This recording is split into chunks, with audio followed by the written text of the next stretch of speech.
Happy Friday. It's time for the Richard Skipper Friday Wrap-Up Show. Who and what are you celebrating today? Richard Skipper believes every day is worth celebrating. But today, we wrap up the week with a dose of positivity. You never know who might show up or what might happen, so get ready. Your skipper is now coming on board, and we are ready to set sail. All aboard! Happy Friday, everyone, and welcome to the latest edition of Richard Skipper Celebrates. Who or what are you celebrating today? I'm celebrating Judy, Mark, and Brian Summers watching the show today, so thank you both for being here. And today is also Movie Day, so we're going to be talking about some of our favorite movies, in addition to all these other things that we're going to talk about. What a week we've had. Here in New York, we have been in a smoke globe all week. I don't know what it's like wherever you are, but here in Rockland County, the smoke was wafting through the air. Everything was orange and hazy, and it was also, indictment week. I mean, can you believe the news today and yesterday and last night? It's unbelievable what's going on. Today is also Donald Duck Day. Because Donald Duck made his debut on this date. And I'll tell you somebody else who made a debut on this date, and that's Betsy Ann Fye-ella. Happy birthday. Oh, thank you. Yeah. I am Yes, thank you. thrilled that you were here. I'm so happy to be here. Thanks so much for asking me. So tell me, how are you celebrating your birthday? Well, I've been celebrating my birthday for a week now. And I went to Los Angeles. Wow. I was in LA last week because I have a girlfriend who said 2 years ago that she wanted to have her toes in the sand on her birthday. And I really admire that. And she went to someplace much more exotic than I did. And then this year she did the same thing, and she went to Mexico. And I said, I want my toes in the sand too. So, without being able to go somewhere very exotic, I went to LA. But guess what? It was cool and gray. Wow. That's exotic. But I had lots of fun anyway, and I Did saw. you get a chance to, sightsee, to do any movies or anything while you were there, or did you completely shut down and just enjoy yourself? Oh, I enjoyed myself. I worked a little bit during each day, each work day that I was there, and then late in the afternoon, I stayed with very, very close friends. I lived in LA for 20 years. Wow. So, I really, the only sightseeing I need to do is the Pacific Ocean, to tell you the truth. But I did drive all over Los Angeles on Memorial Day, and which was a gift because they don't drive that much, of course, in New York. So I did see everything from Burbank to Glendale to West Hollywood to downtown LA, and so that was fun. And I do like to drive, so. Oh, that's great. Well, that's the place to do it. And is the traffic as bad now, since COVID? Oh, Has it come back? Or I know that they said for a Well- while that everything had slowed down a little bit. When I left, which, believe it or not, was 17 years ago this summer, I've been back in New York. I can't even believe it. When I left, everybody talked about was how bad the traffic was. And I mean, I'm not talking about on just the freeways, but in town, it was like nobody could figure out how long it took to get anywhere anymore.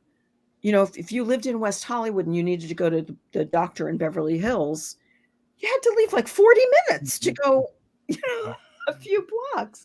Mm-hmm. But a lot of people have left California, like they're leaving in droves.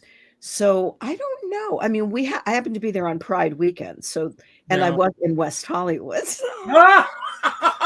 Talk about pride. I mean, that's the place to be. It was really funny. I mean, at one point I was walking on Santa Monica Boulevard and they had erected a Ferris wheel in the middle of Santa Monica Boulevard getting ready for Pride. And I had a little pajama party one night with my dear friend who lives up in Ventura County. she came down for my birthday dinner, and I said, well, I'm going to get us a hotel room because I couldn't meet her. I couldn't bring her into the home with my friends, all that stuff. So I got a hotel room at the WeHo Ramada. And then, but I didn't realize it was Pride weekend yet. This was like 4 or 5 weeks ago. And then all of a sudden I realized it was Pride weekend, and I was terrified. I was like, oh my God, we're never going to be able to sleep. It's going to be insane. Don't ask me what they do at the WeHo Ramada Inn, but it was almost like the room was soundproofed. Wow. We never heard a thing. It was absolutely dead silent. So it was just fun. I just had fun for the week. It was really great. Well, Betsy Ann, I want to talk a little bit about you. I mean, but before we get, when did you get back, by the way? I got back on Sunday. So you were here for the smoke event. I was. I asked if you had any photographs. Here are a couple that you took. I mean, everybody can see what the skies really look like. Yeah. For those, that's my sister's picture. She took that. But and for those who were not in New York, they were not exaggerating. At the overcast there, we can all see that. But you are, I would say, a top PR person in the cabaret world and beyond. But you started out as a singer. How did you transition from being a singer to doing PR work? Well, a couple of years before I really transitioned, when I was still singing, a friend of mine who was a publicist he just needed some extra help to write he needed bios. He was working with some people that didn't have any bios, and they didn't have proper press releases, and he was too busy, to really do that. So he said, can you do this for me? And so I literally went on the internet and found out, how to write a press release. And so I started to write bios and press releases. I mean, I always knew that I could write.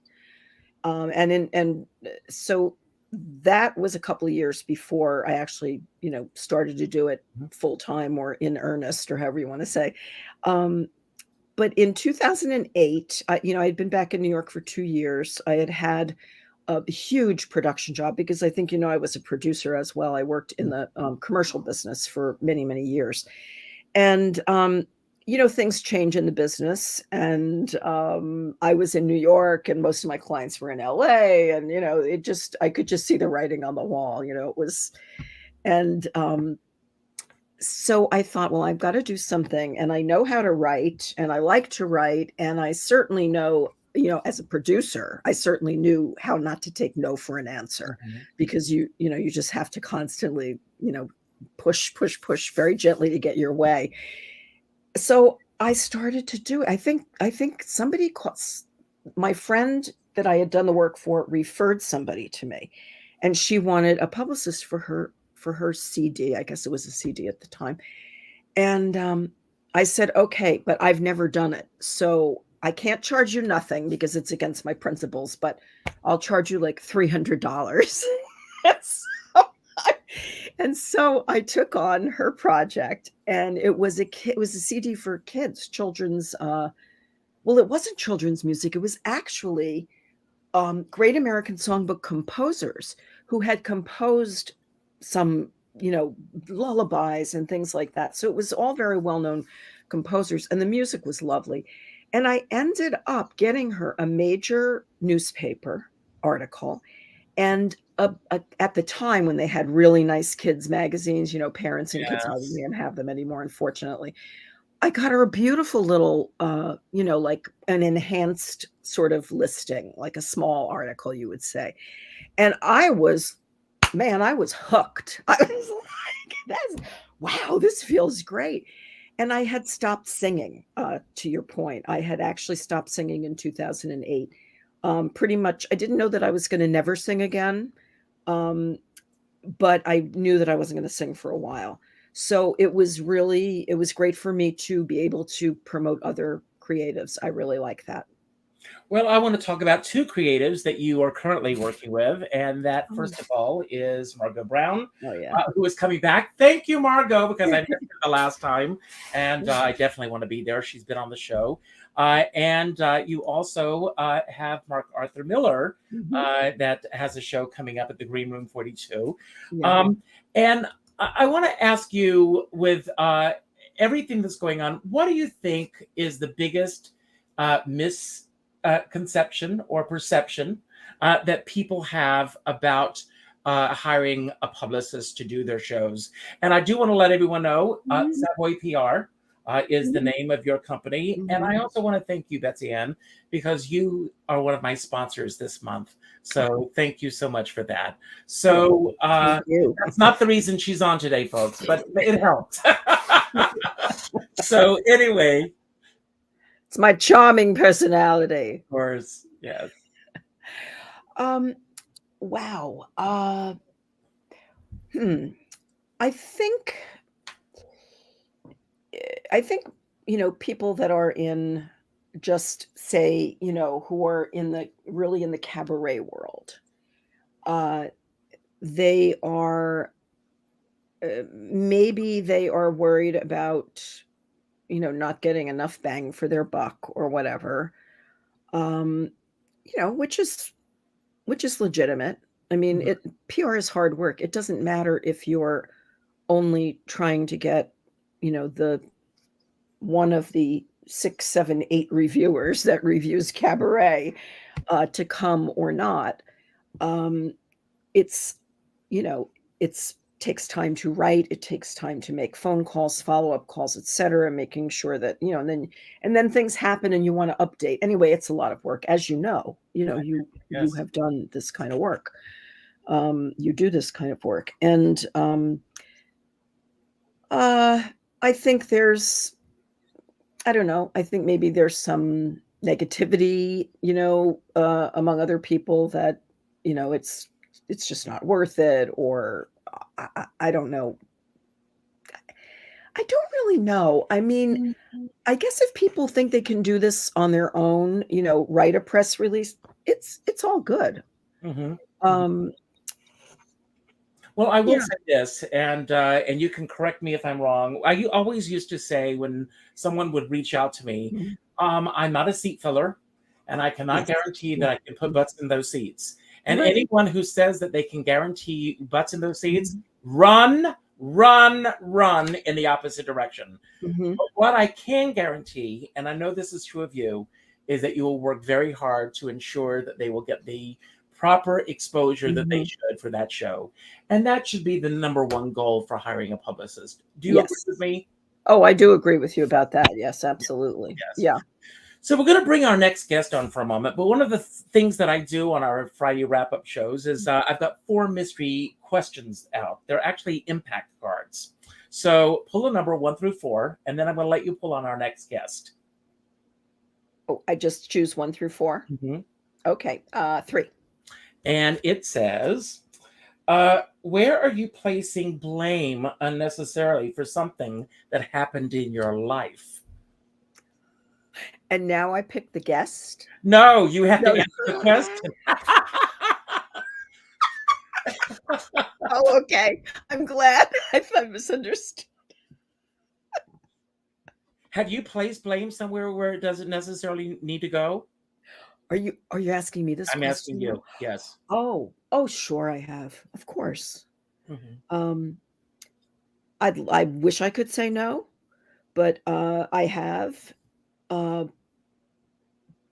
But I'll say this: I do look deeply inside of myself when there's a problem. I do believe in making amends, and I try to ask myself what I could have done differently that would have turned the situation.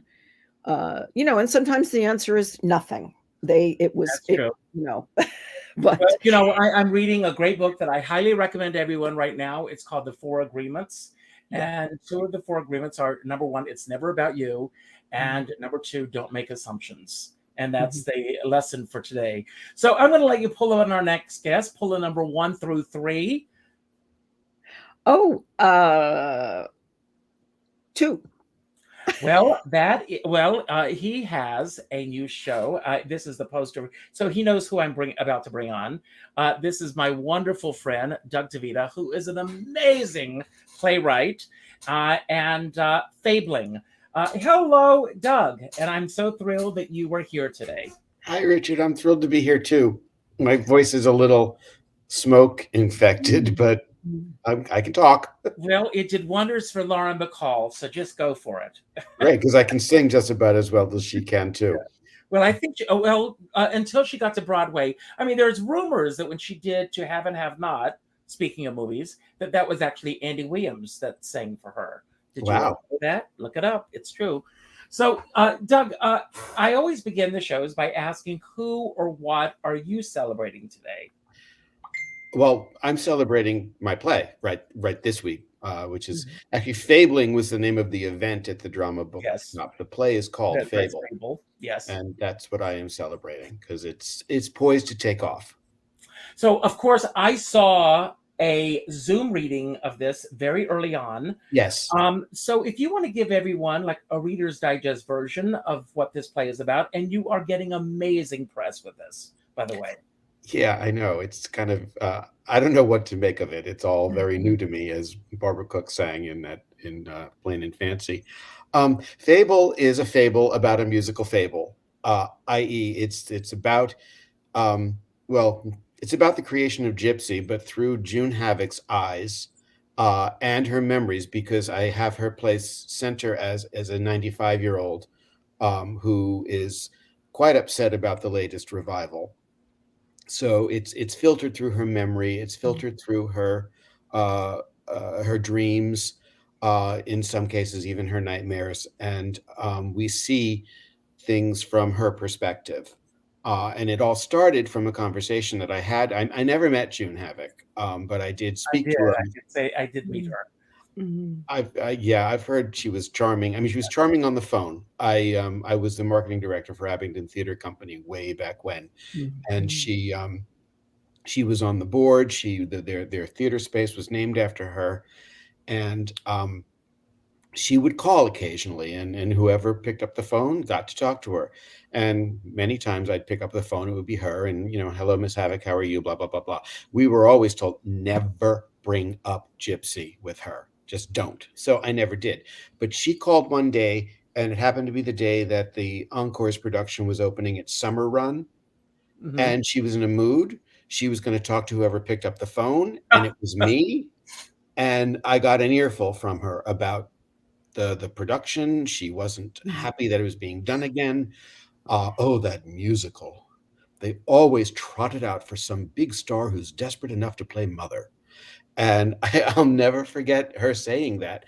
And I started to realize really for the first time what that show meant for her and to her and her antipathy toward it. So that's where the germ originated for the script. Well, was your goal with this to really set the record straight through her memories of this? Well,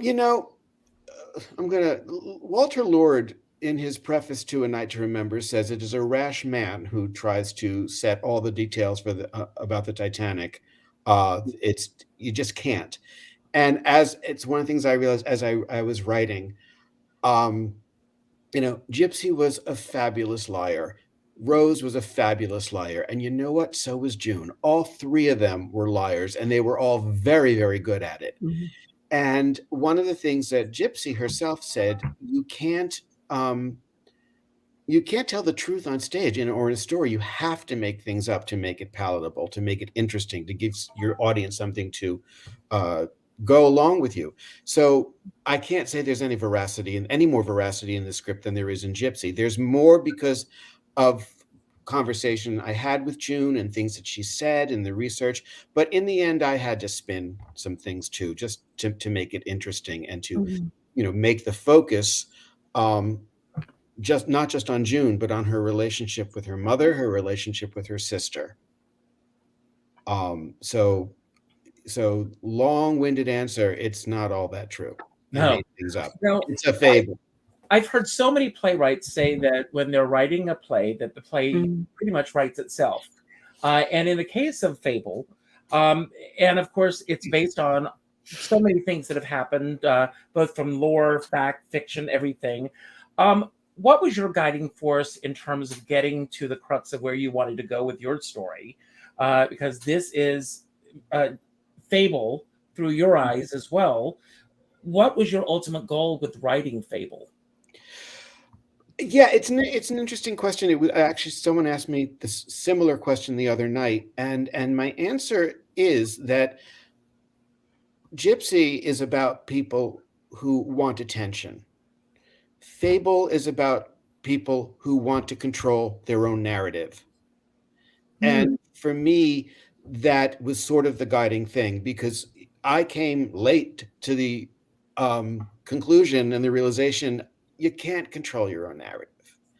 You know, you think you can, but you can't. No matter what's out there, somebody's going to spin it some different way, and you need to become what you call it, comfortable with that. And I mean, I was, you know, I don't care how it's public record how old we are now. I mean, I was past 60 when I realized I cannot control the narrative.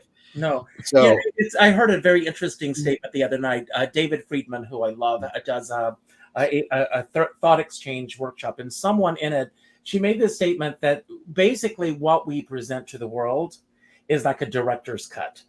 You know, and it's an interesting way of looking at ourselves. We all know that you are a certain way when you are with your family. You are a certain way when you're with your partner behind closed doors. You're a certain way when you go out in public. We all present these characters that we have become and that we have developed over the years. Yeah, exactly. And you know, I've become comfortable with that. And it's one of the points that I make in the show, late in the show. And I decided very strangely to make Ethel Merman the person who says that to June. It's like, you think I care what people say about me behind my back? I know my own story. I know what I've done with my life. I know what I'm doing with my life. And I love that I gave that to her, because I don't think she ever would have said anything like that. But, you know, but don't you think also that even that if she did say something like that, I mean, there are so many people out there who want to give that front that this is who I am and it really doesn't matter. But truly, we're all human, and we do truly care what people are thinking and saying about us. At least I do. Well, I do too, but I've learned to live with letting Yes, that of go. course. You have to. And that was a hard thing.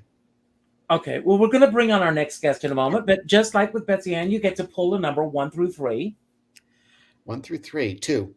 And your question, it says, this is an interesting one. What triggers you, and how can you transform your response in that area? Can I have Betsy Ann's question? Did this card just trigger you? No. What triggers me, what really triggers me is hypocrisy. It just sends me through the roof. And of course, the world we live in now is just right with it.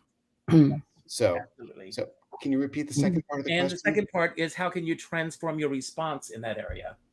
Well, I mean, I'd like to quip martinis, but it's a very simple one that my shrink taught me years ago. First of all, was to breathe, just stop and breathe. And then she had this little trick that has worked surprisingly well.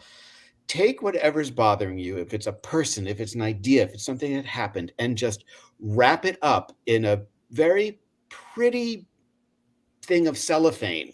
Just wrap it up, tie it up in a bow, shove it into the back of the closet, and leave it there until you're ready to deal with it. And she said, and sometimes it will stay in the back of the closet for the rest of your life. Right. But doing that, and that's okay, which I thought was interesting coming from a shrink. But that has worked on many occasions. Just wrap it up, throw it in the back of the closet, and concentrate on something else. And when she first told me that, I thought she was nuts, but it actually does work. Well, something else that works is you're going to bring on our next guest. Cool. So you pull a number 1 through 2, and we will bring that person on. You know, I'm nothing if not consistent. I'm going to say 2 again. Well, it's perfect that she's here today because she has a show called Movie Night, which truly is one of my favorite shows that I have seen in cabaret. And she is, she has a new album that she's working on, so many incredible things, and you have a lot to celebrate right now. I do. So, but specifically, who or what are you celebrating today? Betsy Ann, because it's her birthday. Happy birthday. That is so timely. That's great. And I'm glad that you're spending a week doing it. We should all, my brother spends a month. So you're actually humble. My birthday was June 2nd, just so you know. Oh, I thought literally a week ago. I had it on my calendar for today. We're still celebrating. Mine is February 11th, and I still celebrate. Anne is in November, and we're celebrating her birthday. That's right. Well, no, don't age me. I'm happy to be here. We'll deal with that in November. So, Anne, I'm going to ask you a couple of questions regarding movie night, because today is the birthday of Cole Porter, and Cole Porter songs in your show. Are there? I don't think I have one. I don't remember. No, I don't think I have one. I don't have, I mean, I love Cole Porter, and probably one of my, all-time classic favorite movies, and it is my husband's too, believe it or not, is High Society.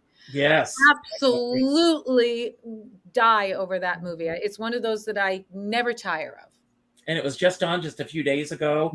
TCM did a whole day of movies that dealt with weddings and marriage and everything. So it was included, and of course, the Philadelphia story. And tomorrow is the birthday of Judy Garland. And I know that she also features. She's featured in my show a little bit. Well, I mean, it's, I'm certainly not trying to be her or pretend to be her, but we. Why not? Other people have. I know, really. Seriously. No, but no, it's just that I went into rehearsal one day. We had to throw the show together so fast it was ridiculous. And I walked in and I said to Alex, "Would it be weird if we did a medley of Torch songs?" And he kind of looked at me. We do a 9-minute medley of Torch songs. And of course, the most famous of Judy Garland's, is in it from, from A Star Is Born. Yes. Yeah. So, and she was my idol. And, then I found out I was a soprano, and after 2 years of depression, I accepted who I was, but I am a huge fan of hers. Yeah. Well, I'm going to bring up this poster again, because first of all, it to me, it is iconic, and it captures the mood of your show. I think we're frozen for a moment. Can anyone else hear me? We all froze there for a moment. Here we are at movie night. And the reviews, everything. It was just a perfect show. Doing this show, what did you learn about yourself creating this show that you perhaps did not know prior, and something that you will take through as you do other projects? So it actually was something that someone told me, which so funny when people say something that you do so unconsciously, and then it becomes conscious, and then you're like, okay, I want to make sure I honor that. Karen Akers, who is also an idol of mine, came to the premiere of Movie Night, and I was none too pleased, because I didn't know she was going to be there, and I was terrified. And she was sitting with a very good friend of ours. I didn't know he knew her. It was like one of those things where you're like, oh my gosh. And when the show was over, she said to him, Anne moves to the music. She doesn't make the music move to her. Wow. And I just loved that, because it's basically she's saying that, which is what I try to do. I take a song and I go, okay, what is the story here, and how am I going to use my instrument to tell it? And there's nothing wrong with the other way, because that's jazz, right? That's when you just take a song and you go, this is the way I'm going to sing it, whether you like it or not. And it's brilliant, but I'm not a jazz singer. So I just really loved that. I thought that's really true. And so the result of that, I think, is that all of my shows so far, and even my album coming up, is wondrously eclectic. you know, because nothing's going to sound the same because I have to use different parts of my instrument to tell that story. So, and I love that. I hope it's interesting for an audience, and the audience, you know, goes, oh, what is she going to do next? What is, you know, and I like that.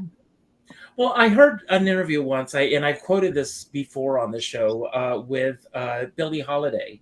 And this interviewer said to Billie Holiday that no one else should ever sing God Bless the Child because she had such a stamp on it.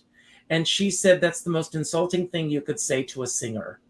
She said, because everybody has their interpretation, everyone experiences it. And she says, and every time I sing it, it's different because of what I'm feeling at that moment.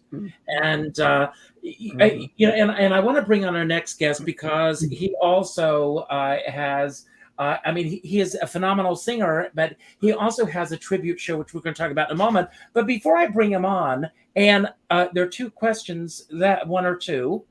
One. And you don't get either one of their questions. And it says, in what area of your life are you playing too small? And how can you expand your comfort zone? Ooh, I think possibly I'm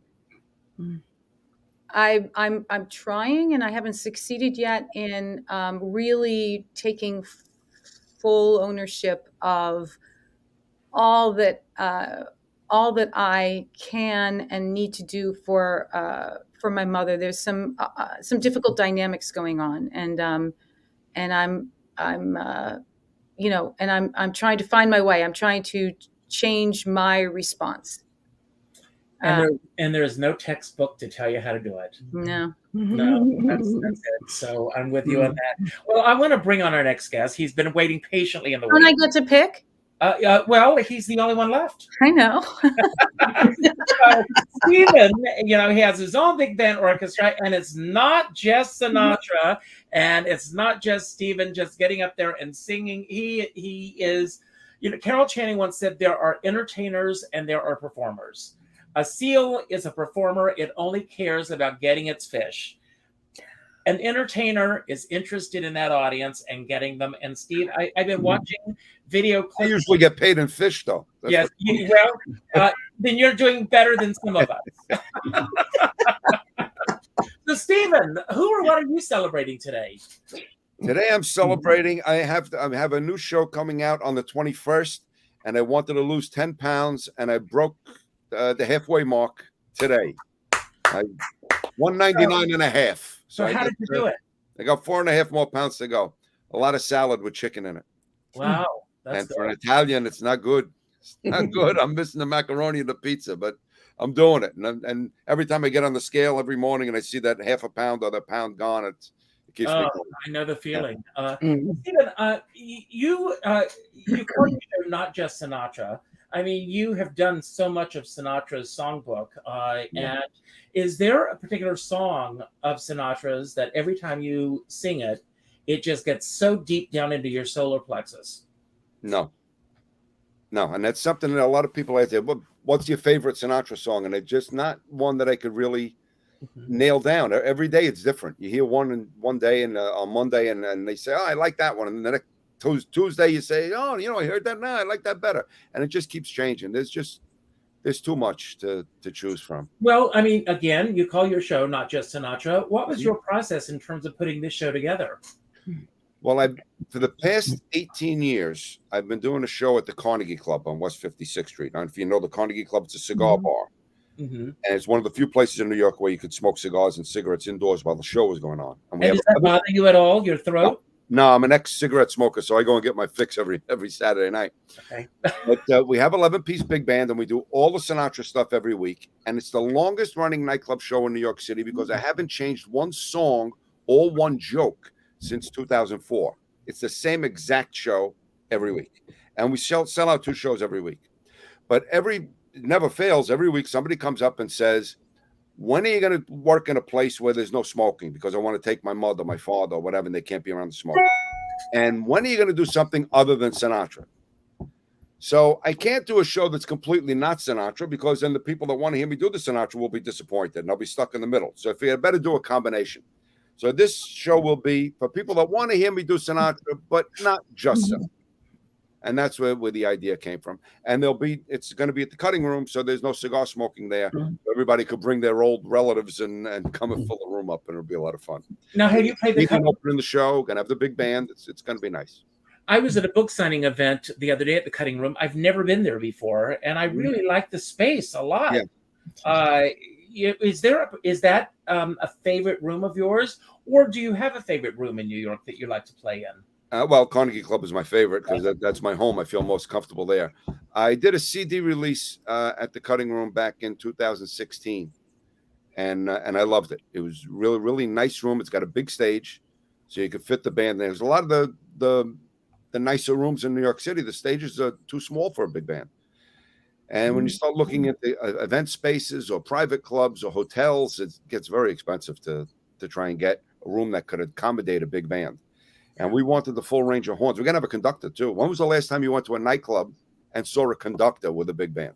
I know. You have to go to Radio City or Lincoln Center. That's true. That's true. So, and is this your own band that you perform with? Yeah. Yeah. These are my guys. And I do Carnegie Club at Stan Rubin's orchestra. Stan's been there forever. So, Stephen, what do you think your secret is? I mean, to have such a long-running show that's been consistent all these years. It's Sinatra. People just want him. Well, Stephen, I would say that it has to be you, of course. It had to be you. That was my wedding song. It had to be you. But some people could get up there and do Sinatra, and they're not going to last as long as you are. I was afraid when I first started doing it that people were going to be like, you're not Sinatra. You can't be Sinatra. And of course, I'm not trying to be Sinatra. It's not an impersonator show. But I felt like people were going to be like, you're trying to be my hero and forget it. But it wasn't that way. People were like, we miss him. We want him. We can't get close enough.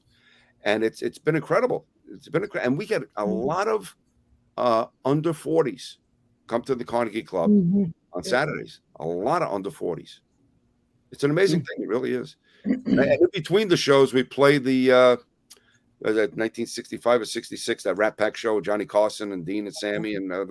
So we play that, and people will come. Dina Martin came in one night to see the show, and she just sat at the bar watching her father up on the big screen in between shows. Wow, that's amazing. Nice. And doing a show there and having the consistency that you've had there, do you have to work yourself on getting the word out about what you're doing, or does it happen automatically? It did in the beginning. It was very difficult because they didn't advertise at all. And so it was tough in the beginning. But then once it started to click and it took off, it really snowballed. And I'd say for the past 10 years, we've been sold out every week. Well, congratulations. There's one question left, Stephen, and it's got your name. Oh, Betsy, did you have a question? No, I just said impressive. No, it is. It's very impressive. Stephen, I'll come see you at the cutting room, but the cigar. That's what this show is for the people that don't want to be around cigars. I can't do the cigar smoke. Sorry. And I grew up on a tobacco farm. So, yes, in South Carolina. Question I'm going to ask you, and you got the question that nobody else got. So the question is, what do you love most about yourself? Well, I'm so handsome. Well, I would agree with that, Stephen. What do I love most about myself? Wow, that's tough. I think it shouldn't be, Stephen. The thing that my family will say mostly, if they're going to describe Stephen, the first thing they say is stubborn. And I think I've learned, because I know I was as a kid, and I guess I still am, but I think I've learned to channel the stubbornness to make it work for me, to realize what I have to stick to, what's worth sticking to, and what's worth walking away from. And so I think I've created that talent. I think my stubbornness became a plus. That's great. So I'm going to ask all of you a few questions, but we're going to start with the theme of today. It's movie night. So, Betsy Ann, I'm going to start with you. Is there a particular movie that has made a lasting impact on you? And why do you think that film has made such an impact on your life? Oh my gosh. When I realized it was movie night, I said, I know Richard's going to ask me questions about movies. I'm not prepared. Oh my God. Oh my goodness. Can you start with somebody else? If you would like, I can come back to you. Would you come back to me? I'll come back to you. Great. So, Doug, my question for you is the movie Gypsy and your thoughts. You know, a lot of people have very strong opinions because Ethel Merman did not do the movie version. But what are your overall thoughts on the movie? And are you a fan of the movie? The original 1962 or the Bette Midler? The original, yes. The original. Well, that was my introduction to Gypsy, seeing it on television in the late 60s. And I was at a friend's house. We did not have a color television, but my friends did. And I was astounded by the colors in the film, first of all. I mean, it's extraordinarily garish, and I just loved it. I go back and forth on the movie. I mean, I will watch it if it's on, and there are times when I'm sitting there thinking, oh my God, they missed the boat so many times on this. And then there are other times where I sit there and it's wonderful. It's just wonderful. I love Rosalind Russell. I have always loved Rosalind Russell. I think she is completely miscast in this movie, and I don't care because I just love watching her. I think Natalie Wood, and I'm going to make some enemies here, but I think Natalie Wood is by far the best Gypsy Rose Lee I've ever seen. Wow. Any of the ones I've seen on stage. She's marvelous. Like I said, I go back and forth on it. Right now, the last time I saw it, I was in love with it from the minute it started to the minute it was over. So I'm in a positive Gypsy film mode right now. Okay. And I do think one other thing, when I talked about missing the boat, should have been Judy Garland playing Rose. Well, there were talks that, but it didn't happen. Yes. Jack Warner didn't want her because Star is Born had flopped. Yeah, but she would have been magnificent. I think she would have been a great Mama Rose. Yeah. Anne. Yes. Movie night. What was your process when putting that show together? I mean, obviously, when you're putting a title together like Movie Night, people are coming who know you, but someone who may not necessarily know who Anne Kittredge is.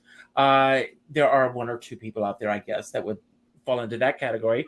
But when they come to see you, they probably are expecting their favorite movie songs in the show. So what was your process in terms of putting the show together in terms of your song selections? So we did have to throw this together quickly. Someone had asked us to bring a show, and the show we were doing, we felt we had exhausted the audience in New York City, and so we had to come up with something else, and we really had to throw it away fairly quickly.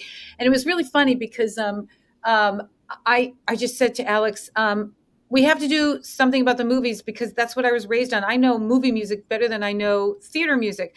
And he's like, but everyone thinks you're a theater singer. And I said, yeah, well, that's not me. I mean, I'm actually much more comfortable with movie music. That was my, I was one of those kids. And so we started with that. And when we found our anchor, that's when the show began to gel. And it ends up that our anchor was a most unusual choice for a movie night show, which is the song Hi Lily, Hi Lo from the movie Lily. That became the anchor because it was my mother's favorite song.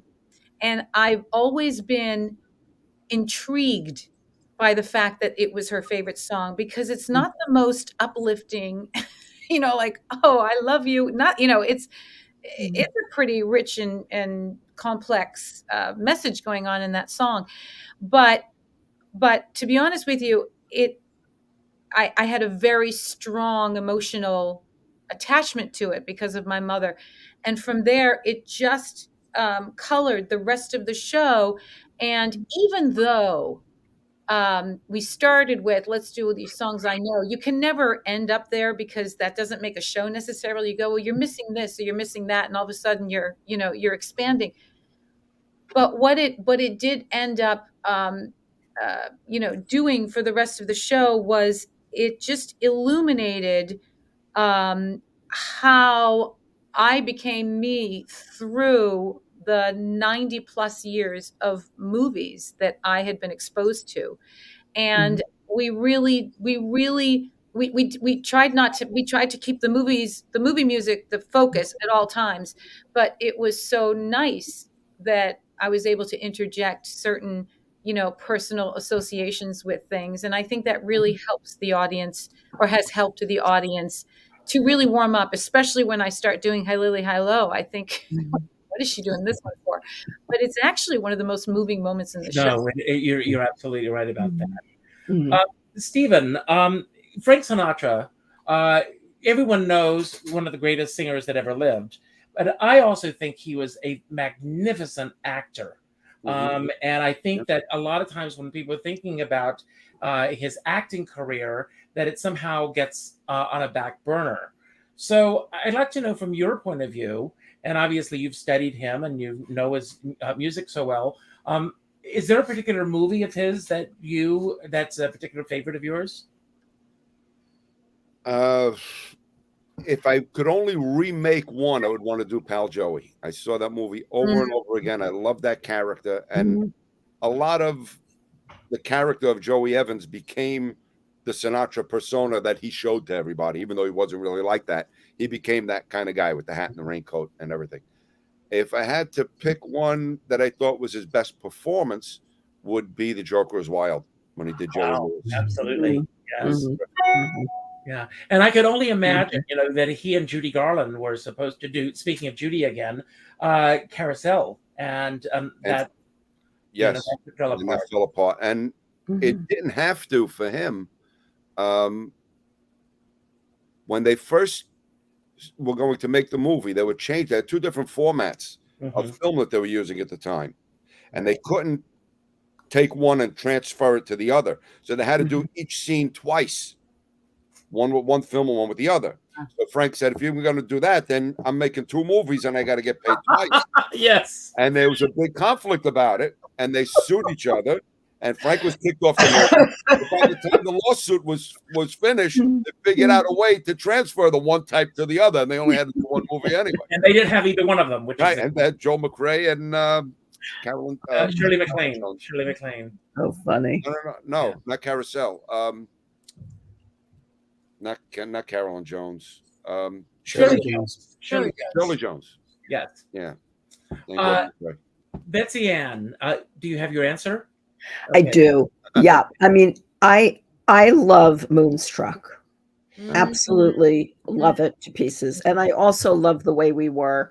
So basically I'm a sap. I mean, I'm a sap for, love stories. And I have to tell you, first of all, Moonstruck, Anita Gillette, who is a friend of many of us here, is just absolutely wonderful in that movie. And all of the bits that she's doing were all her. She went in and added all of that. So wonderful, yeah. And believe it or not, I had never seen The Way We Were until just a few months ago, when I had Tom Santropietro on the show, who's written a book about the making. I highly recommend not only my interview with him, but the book itself. Go and get this book, because it, Barbara, he tells this wonderful story in our interview, that Barbara, he would send things to her that he wanted to know about the film, and she would write notes and send them back to him. So he has all those notes. She didn't do a sit-down interview, but her stamp of approval is on the book. So I highly recommend it. So I want to talk to each of you a little bit in our remaining moments about your creative process. And this is based on questions from my own reading and writing. I do the morning pages every morning from Julia Cameron's The Artist Way.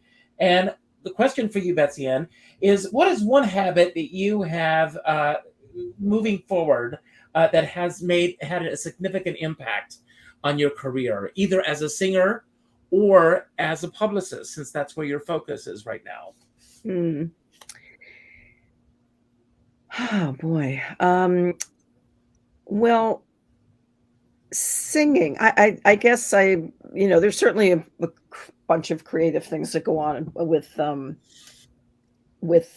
being a publicist, trying to draw out a tale that you might be able to sell to somebody about your client. I mean, really like creating that. But I don't know. I'm full of ideas all the time. And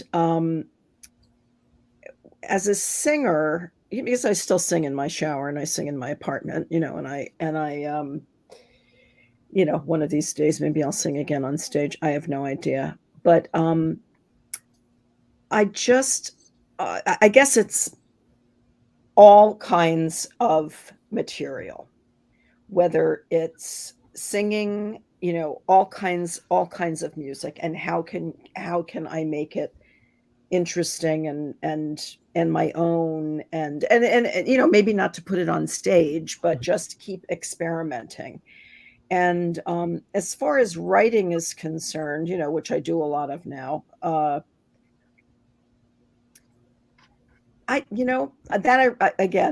I'm full of ideas all the time. And, I like to talk to people. I like them to tell me a little bit about themselves, a little bit about their background, what they'd like to accomplish. And then it just kind of starts happening. Mm-hmm. So I guess I'm just, I'm funny that way. That's great. Great answer. Doug, describe your Fable in 10 words or less. Have you met me? That's 4. Okay, yeah. So I have 6 left. I'm done. That's 8.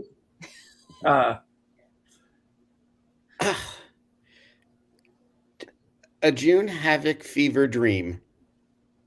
Good for you. Good for you. Now you've got your subtitle there. Anne, what's one thing in this business, or no, I'm going to rephrase this. What's one thing in general that you are currently afraid of?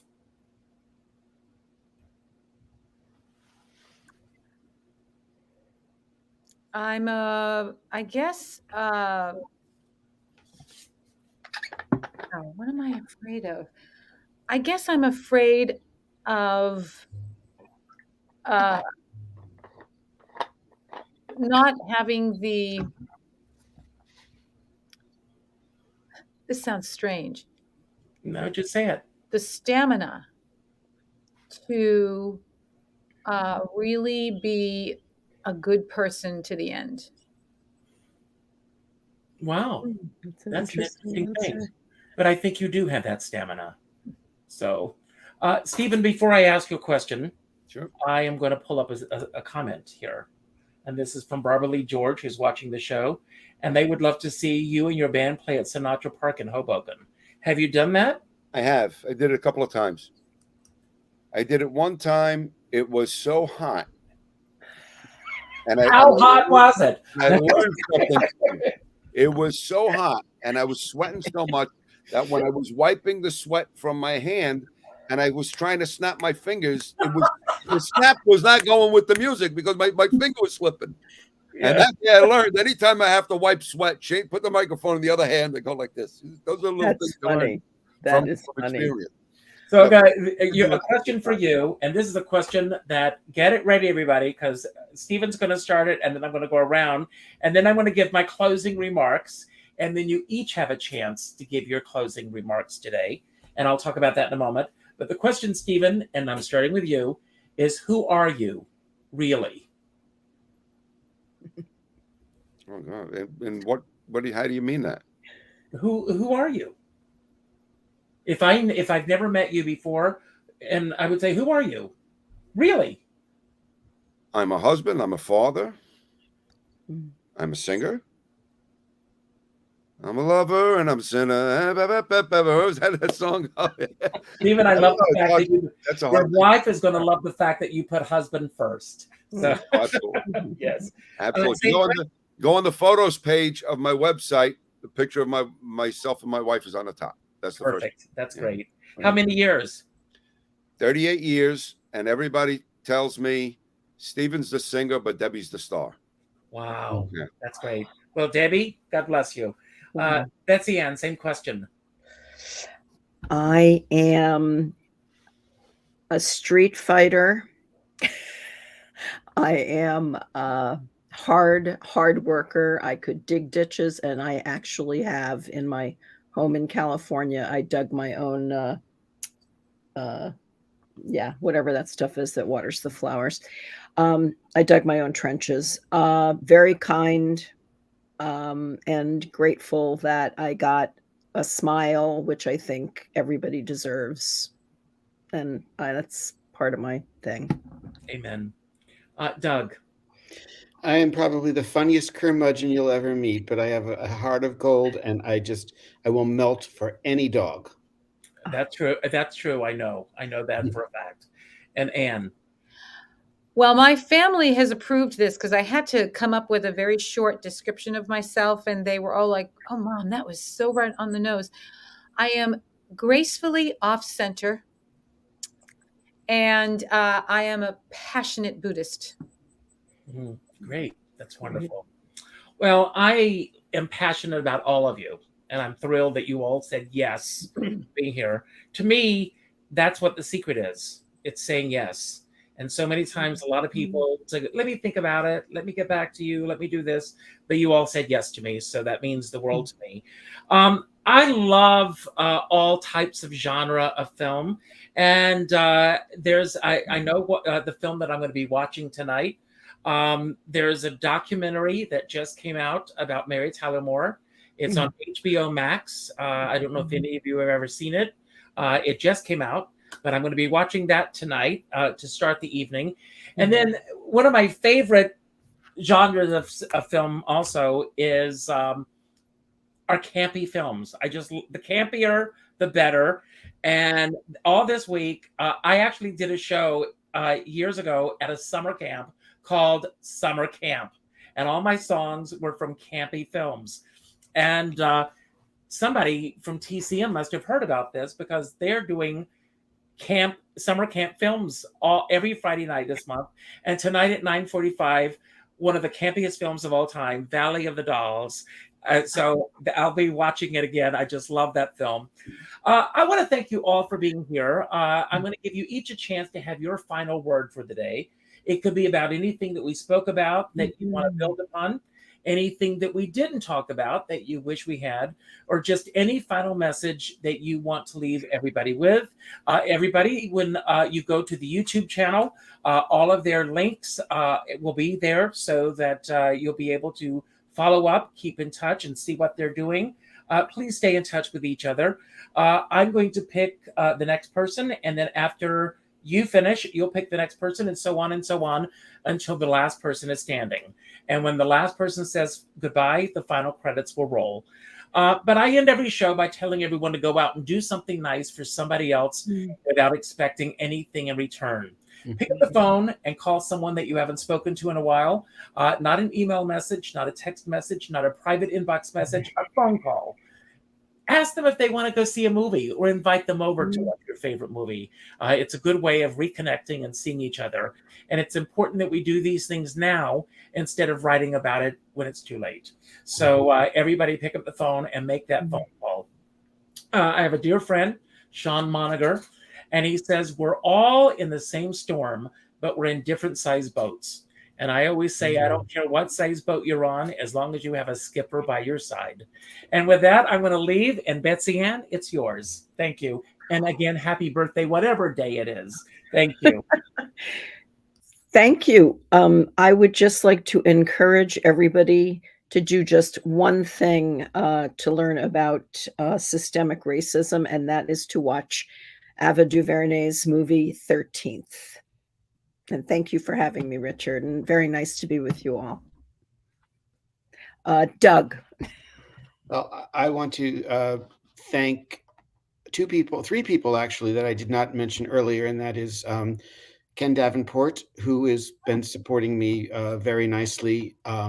Through Ken, I met Emily Dupre, who is producing Fable, and she's marvelous. And then my press agent, Jay Michaels, who is also just really working his ass off for me, if I may say that. And I also wanted to say thank you, Richard, for always supporting me as well. It's a pleasure to be on your show. How could anyone think about it? It's an instant yes. And it was lovely meeting all of you too, and Stephen and Betsy Ann. So thank you.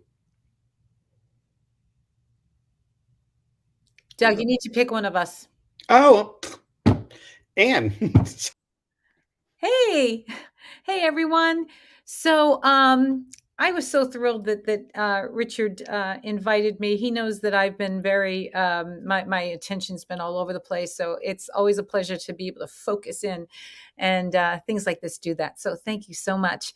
I guess one thing that I would like to mention is I released an album last year. It was a bit of a fluke. But it was a good fluke. I got a lot of really wonderful return from it.